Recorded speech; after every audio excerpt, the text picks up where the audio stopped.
Every night, when the world softened and the sky grew quiet, a small child sat by a window with a silver quill in hand. Never spoke much. Not because there was nothing to say, but because some feelings felt too large for the air. Words spoken aloud often drifted away too quickly, but words written, the child believed, could travel farther.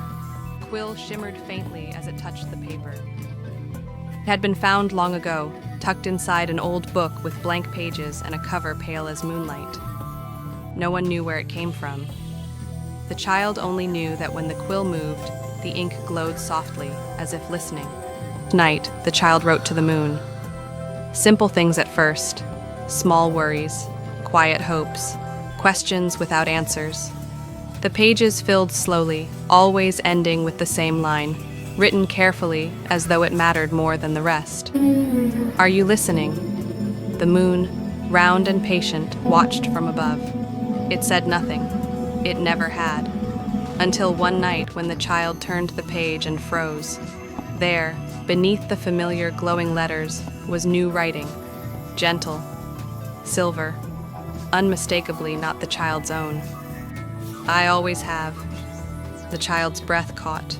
The room felt suddenly brighter, warmer, as if the moon had leaned closer to the window. Night after night, the letters continued. The child wrote of feeling small in a wide world. The moon wrote back about tides that moved oceans without ever being seen. The child wrote of fear, of making mistakes, of not knowing who they were meant to be.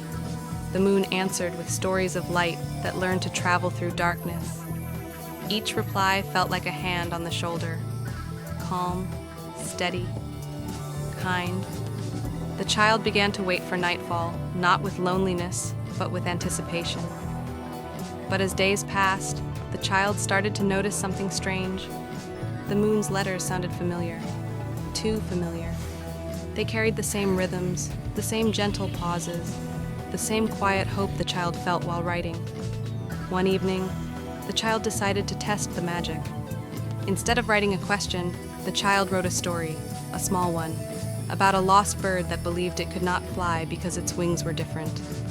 The ink glowed brighter than ever. The reply came quickly. The moon finished the story. It gave the bird courage. Not by changing its wings, but by reminding it how often it had already been flying without noticing. The child stared at the page, heart pounding. Those were the exact words the child had once whispered to themselves, long ago, when no one else was listening. A realization slowly unfolded, gentle but undeniable. The moon was not placing new thoughts on the page. It was reflecting the ones already there. That night, the child did not feel tricked. Instead, a warm understanding settled in. The moon had never been a distant voice. It had been a mirror, a listener that allowed the child's own wisdom to return, stronger and clearer. Still, the child wondered, if the moon stopped writing back, would the words disappear? The next night, the child wrote one final letter. What happens if you go silent? The page remained blank longer than ever before.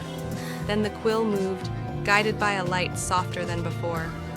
I will still be here, but you no longer need me to answer. The moon did not write again after that. Yet the quill still glowed when the child wrote. The words still flowed, steady and true. Stories grew longer, braver, kinder. They spoke of hope, of mistakes forgiven, of light found in unexpected places. And something else began to happen. Other children, wandering with worries of their own, felt drawn to those stories. They listened, they found comfort, they felt seen.